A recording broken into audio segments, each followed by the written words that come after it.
Chapter 4 Courage. Some time ago, I went to a children's school in England. The little scholars who were 3 to 7 years of age were taught to knit and draw, listen to stories and sing. There were boys as well as girls. The teacher said, "We are going to try the fire alarm. There is no fire, of course, but they have been taught to come out promptly at the signal of alarm." He blew a whistle. At once, the children left their books, pencils and needles and stood up. At another signal, they filed out into the open. The class was empty within a few minutes. These little children had learned to face the danger of fire and to be brave. Was there anything wrong about it? Certainly not. It is right to take care of oneself and have the courage to defend it. But there is a greater courage, a courage that is displayed for the sake of others. Let me tell you the story of Madhav as recorded by Bhavabhuti, a great Sanskrit poet. Madhav was kneeling outside a temple when a cry of distress came to his ears. He found a way to enter and peered into the sanctuary of the goddess Chamunda. A victim stood ready to be slain in honor of the terrible deity. It was poor Malti.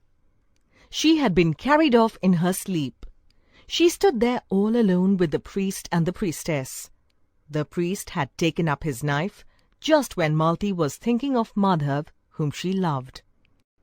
"O Madhav, Lord of my heart! Oh, that I may live in thy memory when I am dead and gone!" The intrepid Madhav gave forth a cry and jumped into the sacrificial chamber. He engaged the priest in mortal combat, and Malti was saved. For whom did Madhav display this courage? Was he fighting for himself? Yes, but that was not the sole motive of his courage. He was fighting for the sake of another too. He had heard a cry of distress, and that had moved the brave heart within his breast. So we have seen what courage is to help oneself, and the courage to help others. I shall now tell you the story of Vibhishan, the hero. He too had braved a danger, but a danger that was more than that of death. He had dared the wrath of a king by giving him a wise counsel which others dared not utter. "Scoundrel!" shouted Ravan. "You too are an enemy. Do not let me have any more of your nonsense. Go and talk to the hermits in the wood, and not to one who has beaten every opponent he has met." Shouting thus, he dealt a kick to his courageous brother Vibhishan, who then rose with a heavy heart and left the king's palace. As he knew no fear, he had spoken frankly to Ravan, and since the 10-headed one was not willing to listen, he had now no option but to quit. Vibhishan's was an act of physical courage, for he was not afraid of his brother's kicks. But it also was an act of mental courage too, for he did not hesitate to give utterance to the words which other courtiers, physically as bold as he, would not dare to say. It is this courage of the mind that is known as a moral courage. Such was the courage of Moses, the leader of Israel, who demanded of Egypt's Pharaoh that the oppressed Jewish people be set free. Such was the courage of Muhammad, the prophet, who gave his ideas or religion to the Arab people and refused to be silenced in spite of their threats of death. Such was the courage of Siddhartha, the Blessed One, who showed to the Indian people a novel and noble way, and was not frightened by the evil spirits who assailed him under the bo tree.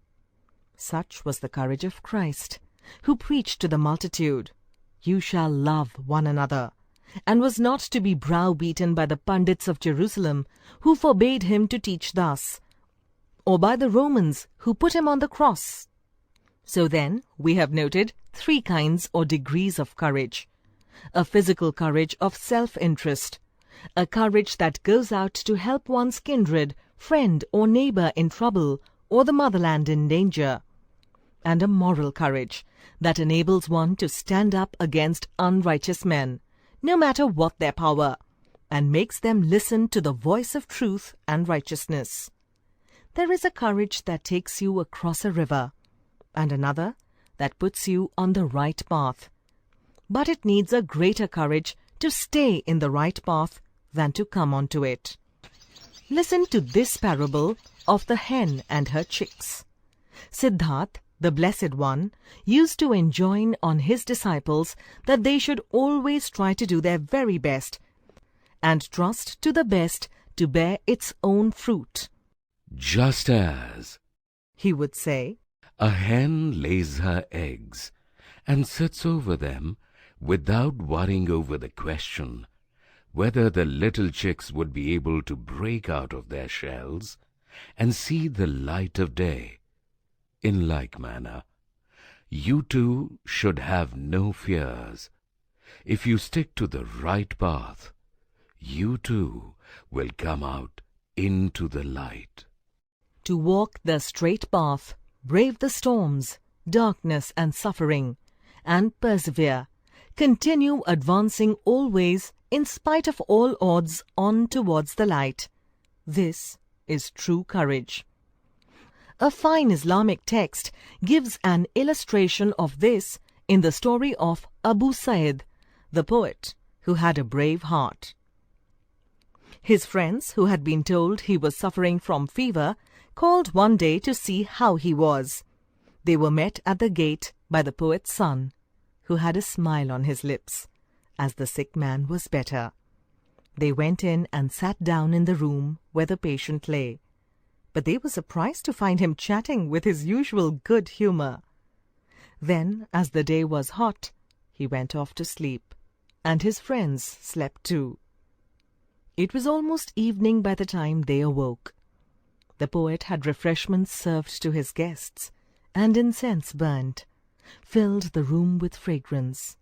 He said his prayers. Then he got out of bed and recited a little poem of his.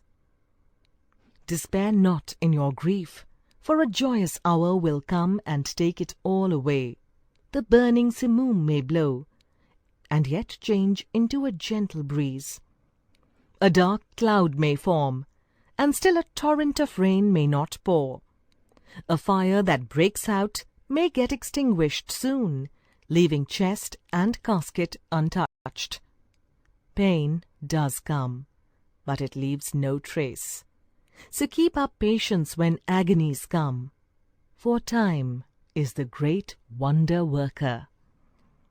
And attend on the peace of God if you would have untold blessings.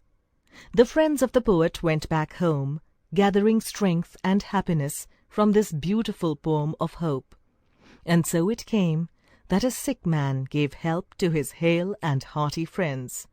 Whosoever has courage can give courage to others, just as the flame of one candle can light up another. Boys and girls who read this, you should also learn to encourage others and be courageous yourselves.